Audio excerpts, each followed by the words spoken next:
Hello and welcome to our channel solo tales. और आज की हमारी मूवी है द फैंटम डिटेक्टिव। ये मूवी एक क्राइम थ्रिलर मूवी है जिसके बीच बीच में थोड़ी कॉमेडी भी है, तो इसलिए इस वीडियो को एंड तक देखिएगा ताकि आपको इस मूवी की एक्सप्लेनेशन अच्छे से समझ आ जाए। तो चलिए शुरू करते हैं मूवी की बेसिक प्लॉट लाइन।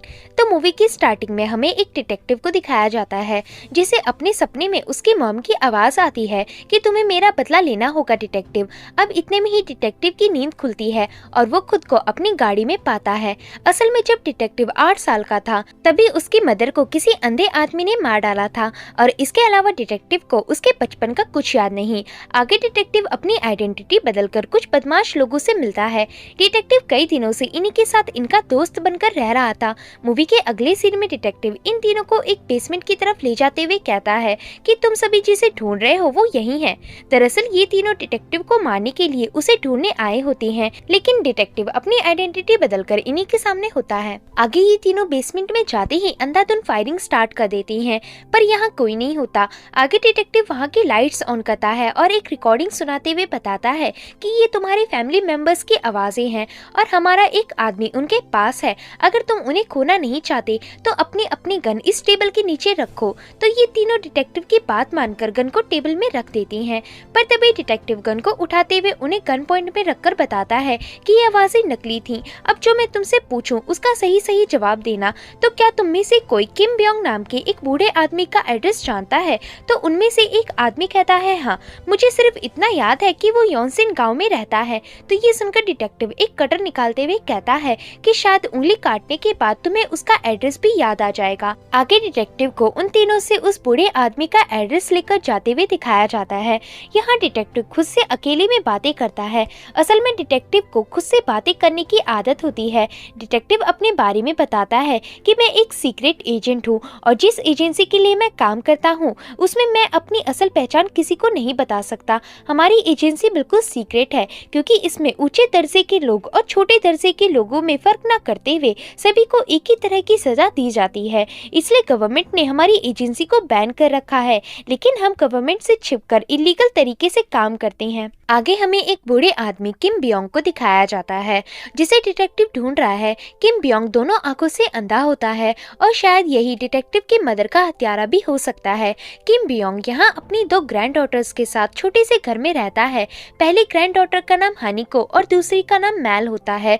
इनमें से जो हानिको होती है वो अपने दादाजी के लिए कुछ पैसे सेव कर रही होती है ताकि वो उनकी आंखों के लिए लेंस खरीद सके और वो अपनी आंखों से देख सके। आगे दिखाया जाता है कि उनके घर में तो बदमाश गुंडे आ जाते हैं और दरवाजा जोर जोर से ठकठकाने लगते हैं। इसी बीच किम ब्योंग अपनी दोनों ग्रैंड डॉटर्स को कहीं छिपा देता है और उनसे कहता है कि जब तक मैं वापस ना आऊं तब तक कहीं मत जाना। आगे वो दोनों गुंडे दरवाजा तोड़कर अंदर आ जाते हैं और किम ब्योंग को किडनैप करके अपने साथ लेकर चले जाते हैं। इसके बाद मैल और हानिको बाहर निकलती हैं और किडनैपर्स की गाड़ी को जाता हुआ देखती हैं। वहीं रास्ते के बीच इन किडनैपर्स को डिटेक्टिव दिखता है जिसकी गाड़ी का टायर फ्लैट हो गया था, इसलिए वो इसे चेंज कर रहा था। ये देखकर वो दोनों किडनैपर्स जल्दी से डिटेक्टिव को रास्ते से हटने को कहती हैं।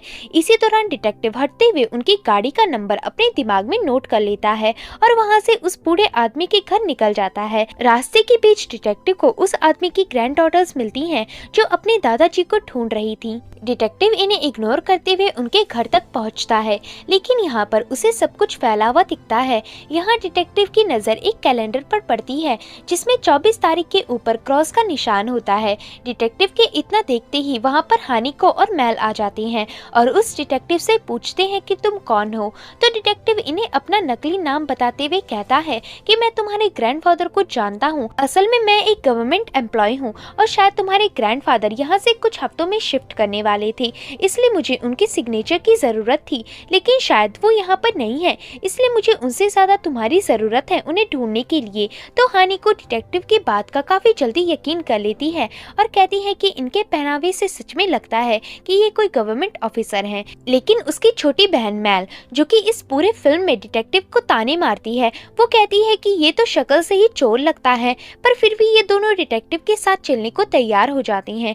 वहीं डिटेक्टिव मुस्कुराते हुए सोचता है कि तुम्हें नहीं पता मुझे मेरे दुश्मन यानी तुम्हारे ग्रैंडफादर तक पहुंचने के लिए तुम्हारी कितनी जरूरत है। आगे दिखाया जाता है कि डिटेक्टिव उनके ग्रैंडफादर को ढूंढने के लिए शहर के एक बंद हो चुकी फैक्ट्री में जाता है, क्योंकि डिटेक्टिव के हिसाब से ज्यादातर किडनैपर्स इसी फैक्ट्री में किडनैप करके लोगों को लाते हैं।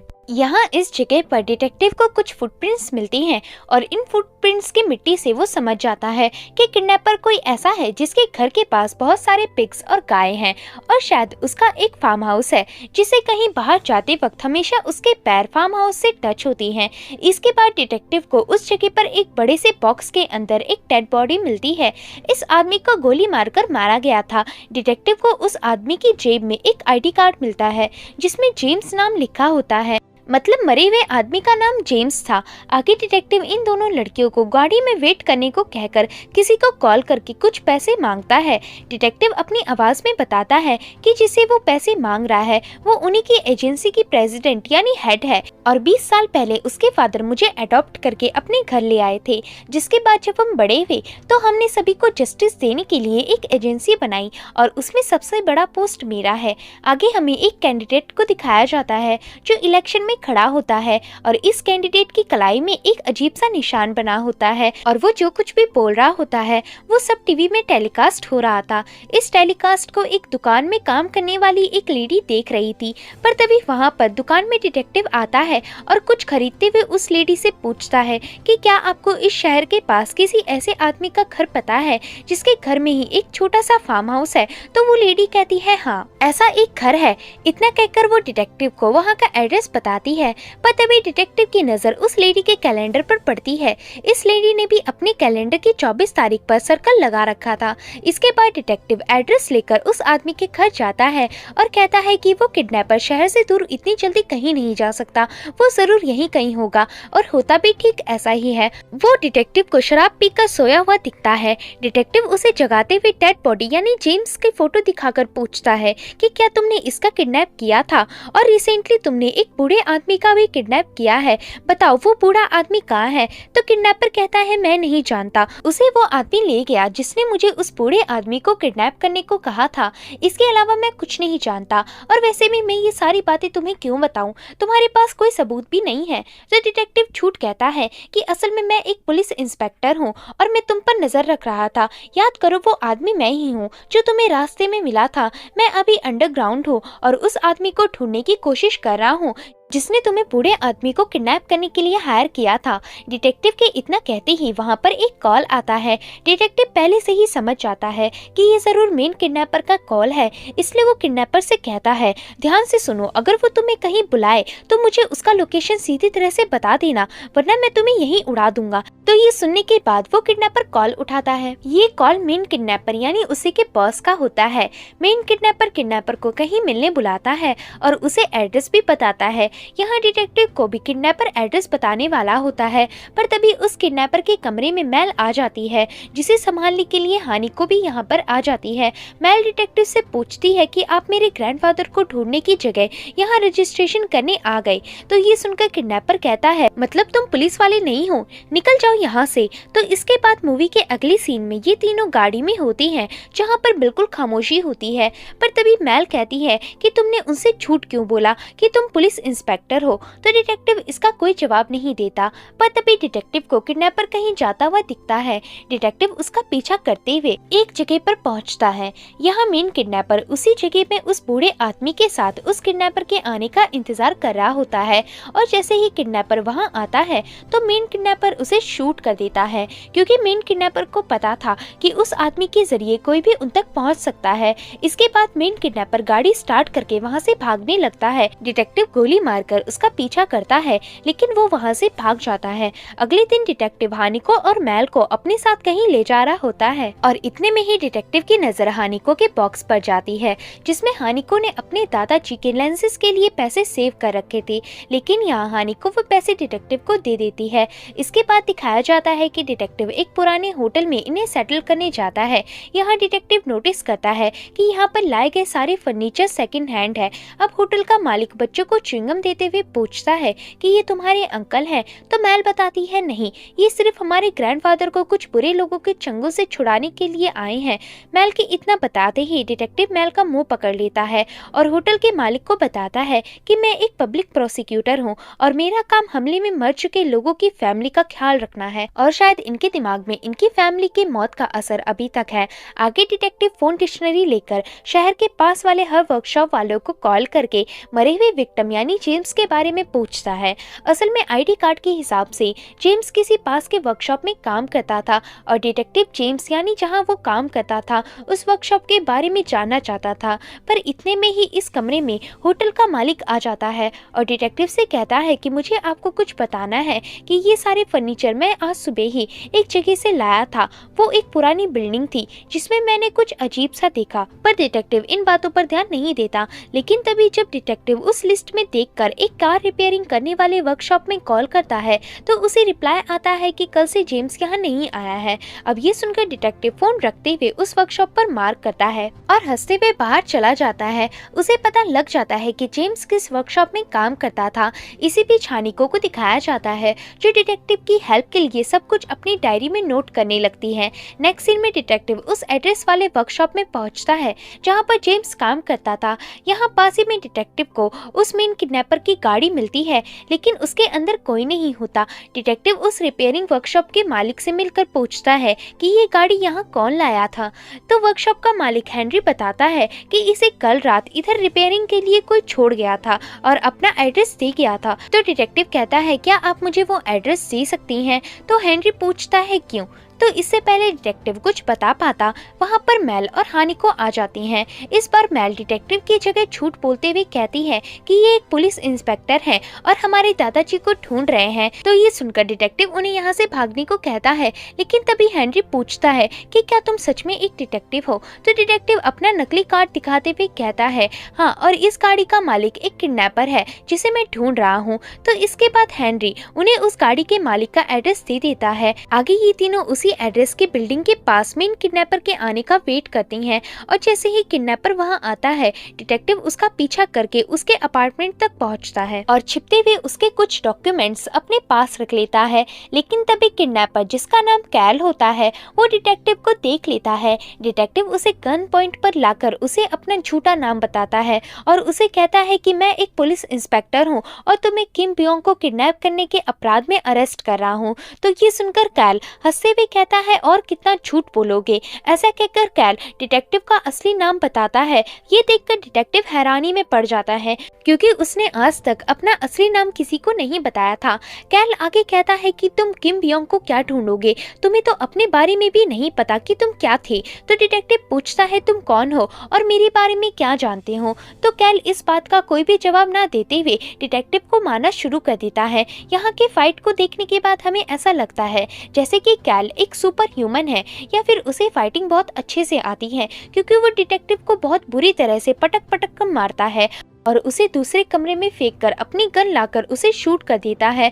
पर तब तक डिटेक्टिव वहां से भाग चुका था। आगे डिटेक्टिव को फिर से उसकी मदर का वही सपना आते हुए दिखाया जाता है, जिसके बाद वो अचानक से होटल के कमरे में जागता है। यहाँ हानिको डिटेक्टिव से कहती है कि आप बहुत देर से सोए हुए थे, आखिर उस बुरे आदमी ने आपको क्या बताया। तो डिटेक्टिव इसका कोई जवाब न देते हुए इस बारे में सोचता है कि वो आदमी उसके बारे में कैसे जानता था।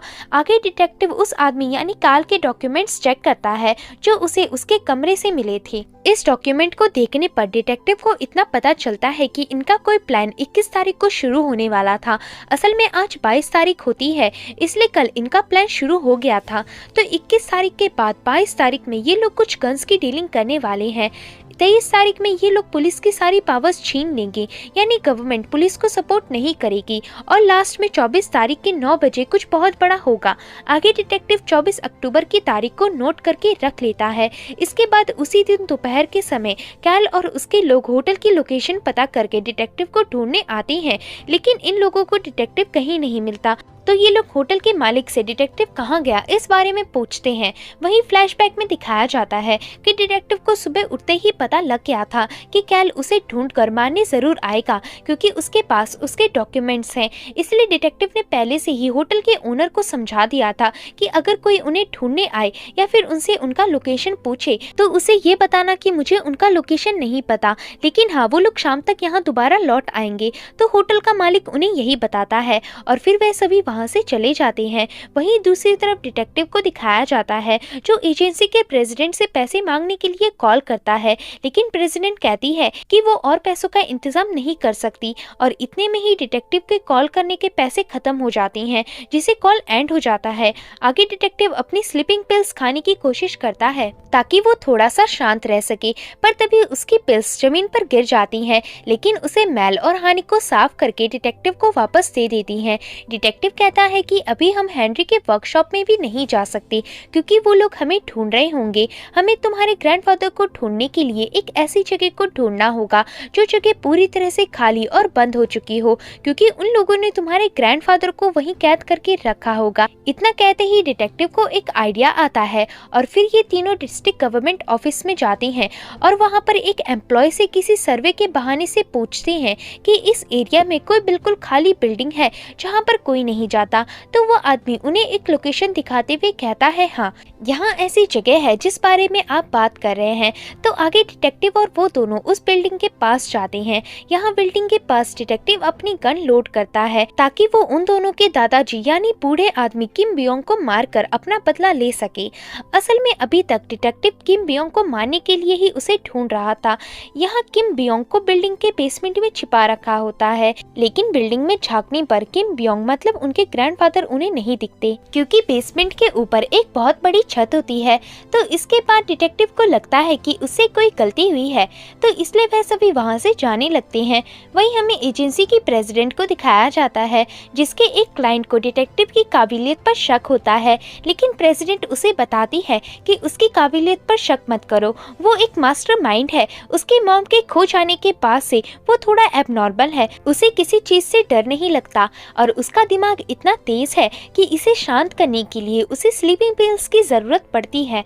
अब दिखाया जाता है कि उस होटल में रात के समय कुछ गुंडे डिटेक्टिव को मारने आते हैं, लेकिन इस होटल में कोई नहीं होता और फिर दिखाया जाता है कि डिटेक्टिव इन्हीं के साथ इनकी गाड़ी में बैठा हुआ था और समय देखते ही डिटेक्टिव इन्हें गन पॉइंट पे ले लेता है। वहीं हमें कैल और उसके लोगों को दिखाया जाता है जो विदेश से कई सारे ऑटोमेटिक गन्स मंगवाते हैं और कैल इनके परीक्षण के लिए एक बड़ी सी जगह उड़ा देता है। आगे डिटेक्टिव को दिखाया जाता है जो इन गुंडों को अपनी एजेंसी में अरेस्ट कराने के बाद एक बुक स्टोर पहुंचता है। असल में होटल के मालिक की पहचान बुक स्टोर चलाने वाली लेडी के साथ होती है और इन दोनों को लगता है कि डिटेक्टिव एक पब्लिक प्रोसिक्यूटर है, इसलिए वो उनके साथ हानि को, मैल और डिटेक्टिव को रहने देते हैं।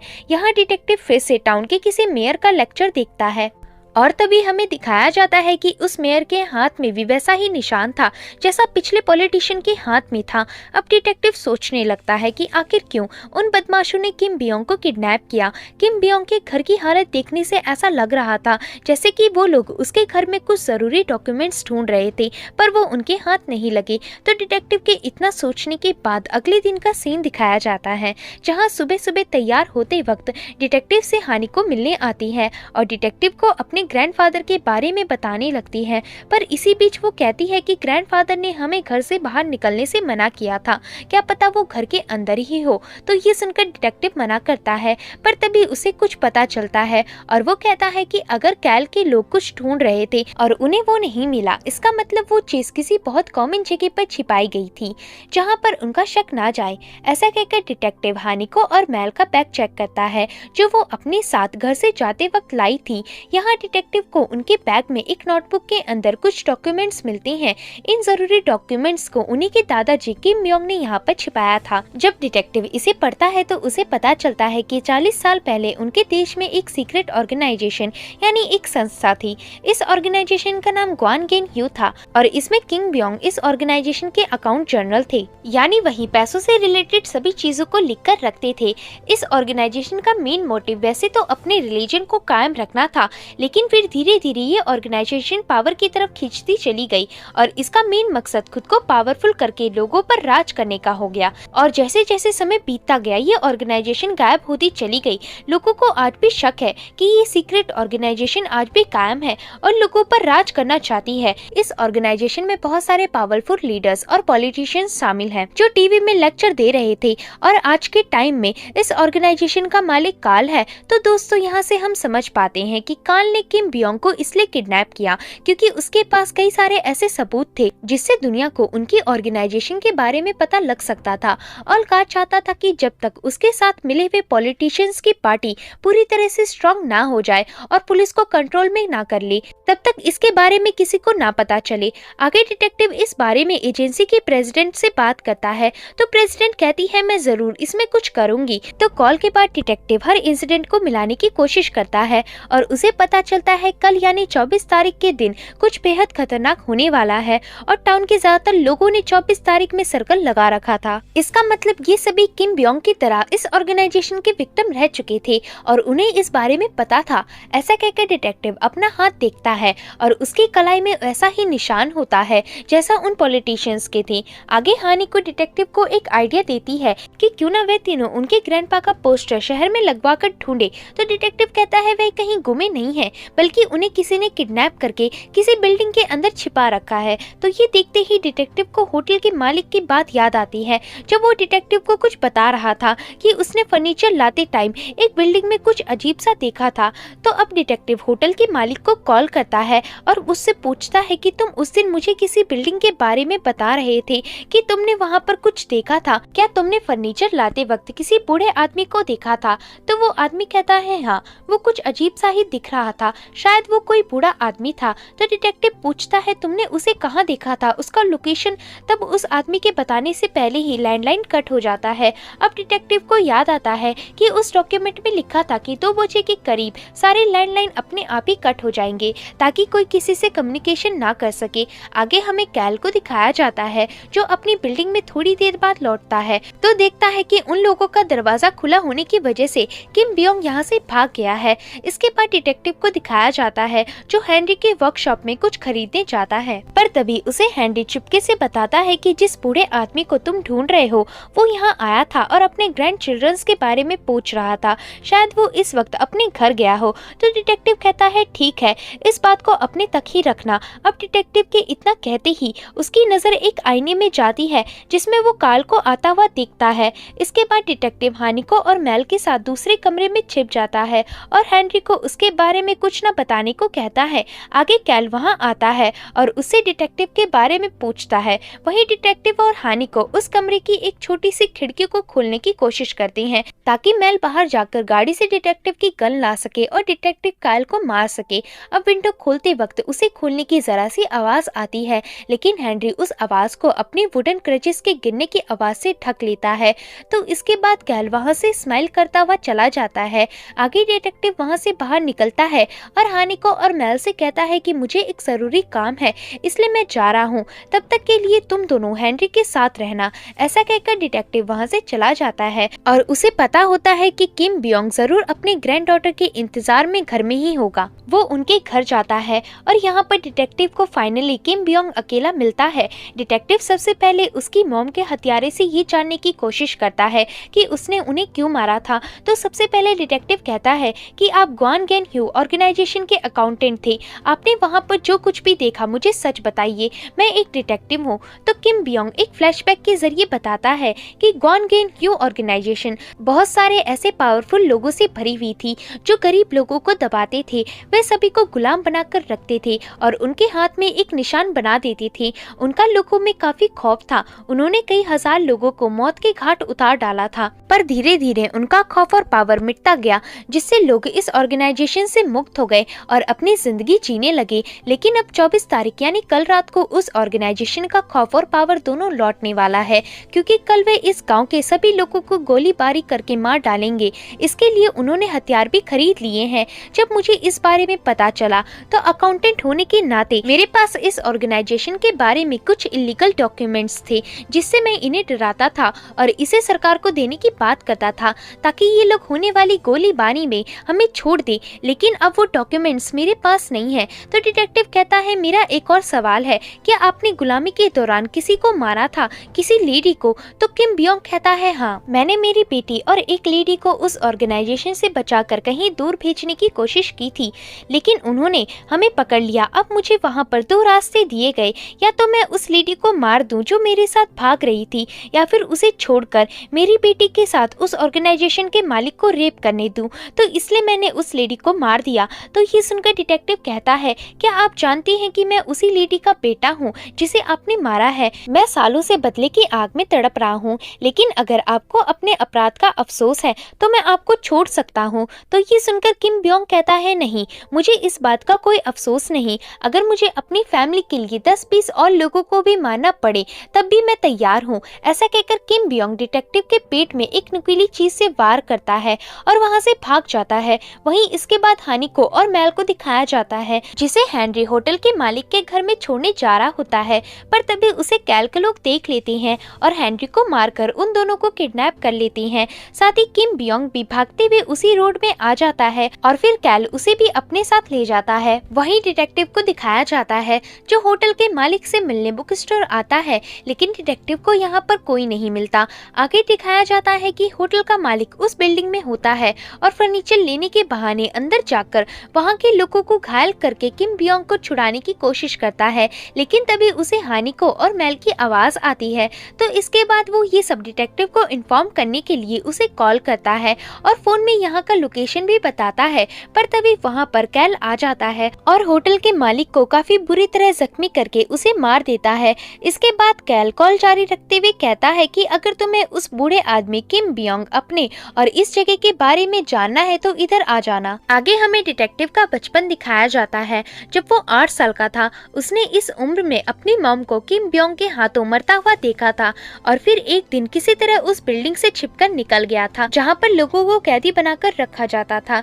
यहाँ से निकलते वक्त उसके अंदर सिर्फ उस आदमी को मारने का जुनून था जिसने उसके मॉम को मारा था। आगे प्रेजेंट में दिखाया जाता है कि डिटेक्टिव वापस से उसी बिल्डिंग में जाता है जहाँ से वो एक बार भागा था। जब डिटेक्टिव इस बिल्डिंग का दरवाजा खोलकर अंदर जाता है तो उसे वहाँ पर कुछ दूर जाने पर बिल्कुल एक नई दुनिया दिखती है। ये वही सीक्रेट जगह थी जहाँ पर लोगों को कैद करके रखा जाता था। यहाँ डिटेक्टिव को कैल के लोग कैद करके कैल के सामने लाते हैं। इस जगह पर किम बियोंग और उसकी दोनों ग्रैंड डॉटर्स बंधे हुए होते हैं। कैल डिटेक्टिव को पंच मारते हुए कहता है, क्या तुम्हें मैं याद हूँ? मैं वही लड़का हूँ जो 8 साल की उम्र में काफी डरपोक हुआ करता था और तुमने मेरे पीछे एक कुत्ता छोड़ दिया था। ये निशान उसी का है। तब से मैंने खुद को मजबूत बना लिया और आज इस सोसाइटी का मैं चीफ बन गया। पर डरो मत, मैं तुम्हें मारूंगा नहीं, बल्कि यहाँ से जाने का मौका दूंगा। अगर तुमने किम बियोंग को मार दिया तो मुझे तुम पर यकीन हो जाएगा और मैं तुम्हें छोड़ दूंगा। इसी के साथ तुम्हारा बदला भी पूरा हो जाएगा, तो मार डालो इसे। ऐसा कहकर कैल डिटेक्टिव को गन देता है और डिटेक्टिव उसे किम बियोंग की तरफ तान लेता है, लेकिन वो उसे मारता नहीं है, बल्कि वो उससे एक हाइड्रोजन सिलेंडर को फोड़ देता है जिससे किसी को भी कुछ दिखाई नहीं देता। इसी बीच डिटेक्टिव किम बियोंग की जंजीर खोल देता है और कहता है कि अगली बार मुझे अपना चेहरा कभी मत दिखाना, वरना मैं खुद को रोक नहीं पाऊंगा। ऐसा कहकर डिटेक्टिव हानिको और मेल को भी कैद से छुड़ा लेता है, लेकिन धीरे धीरे फॉग खत्म हो जाता है और कैल डिटेक्टिव पर हमला करता है, पर तभी उसे किम बियोंग बचा लेता है। पर इसी दौरान किम बियोंग को गोली लग जाती है, पर तभी डिटेक्टिव के हाथ एक गन लगती है जिससे हमला करके वो कैल को वहां से भगा देता है। इसके बाद हमें हॉस्पिटल का सीन दिखाया जाता है जिसमें किम बियोंग अपनी आखिरी सांसें लेता है और हानिको के सामने दम तोड़ देता है। इससे हानिको काफी रोती है और फिर इसके बाद मूवी शिफ्ट होती है रात के समय, जहाँ पर आज 24 अक्टूबर की रात को गाँव के सभी रेजिडेंट को विलेज हॉल यानी जिस जगह एक समय ये लोग गुलाम बनकर काम करते थे उस जगह जबरदस्ती बुलाया जाता है और इनके आसपास कई सारे स्नाइपर्स होते हैं और इन्हें इंतजार होता है सिर्फ एक कमांड का। वही डिटेक्टिव भी इस जगह पर आता है और वो मेल को गाड़ी में 4-5 स्नाइपर के बीच पड़ा पाता है। आगे डिटेक्टिव को एक जगह लाया जाता है जिसमें एक टेबल के सामने सामने उसे एक स्पीकर दिखता है।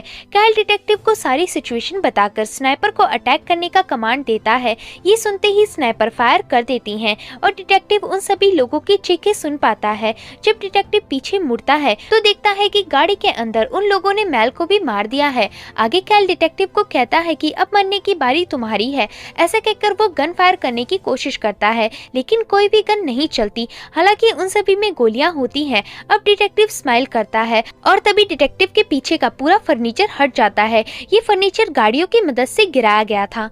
अब इसके बाद एजेंसी के लोग वहां आते हैं और अपने साथ उन 3 गवर्नमेंट ऑफिसर्स और पॉलिटिशियंस को लाते हैं जो सीक्रेट सोसाइटी से मिले हुए थे और पूरी तरह करप्टेड थे। यहाँ डिटेक्टिव इन्हें सारी सच्चाई बताता है और कहता है कि जो बुलेट्स तुम्हारे पास सप्लाई हुई थी वो हमने बनाई थी और उनके अंदर से बारूद निकाल लिए थे। असल में कैल को बुलेट सप्लाई करने वाला सप्लायर को एजेंसी के लोगों ने पहले ही किडनैप कर लिया था और रात को उनकी जगह लेकर बुलेट सप्लाई करने गए थे। यहाँ टेस्टिंग के टाइम उन्होंने कैल को असली बुलेट दिखाए थे और फिर नकली बेच दिए थे, इसलिए स्नाइपर की गन चलाने से कोई भी नहीं मरा था। तो कैल कहता है फिर वो आवाजें कैसी थी?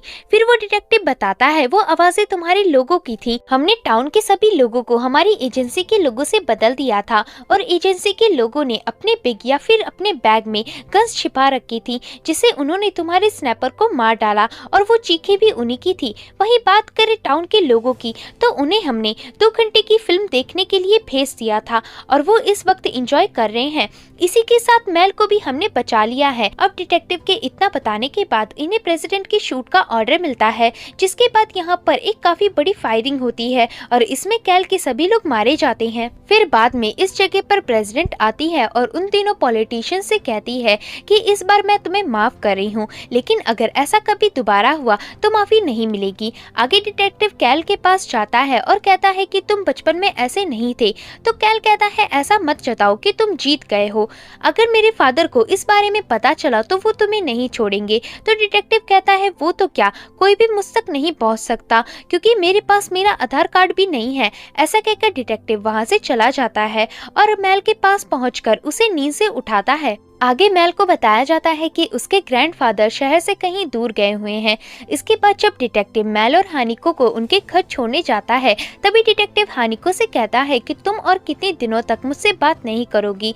तो हानिको कोई जवाब नहीं देती। आगे डिटेक्टिव इन्हें इनके घर छोड़ने जाता है तो मेल डिटेक्टिव को कैंडीज देती है जो उसे होटल के मालिक ने दिए थे। डिटेक्टिव कैंडीज को रख लेता है और तीनों के साथ शेयर करते हुए कहता है कि फ्रेंड्स हमेशा चीजें शेयर करते हैं। इसके बाद मेल डिटेक्टिव को गले लगा लेती है और हैनी को भी ऐसा ही करती है, जिसके साथ ये मूवी एंड हो जाती है। तो दोस्तों आपको ये मूवी कैसी लगी मुझे कमेंट सेक्शन में जरूर बताएं और अगर वीडियो पसंद आता है तो वीडियो को लाइक और चैनल को सब्सक्राइब जरूर करें।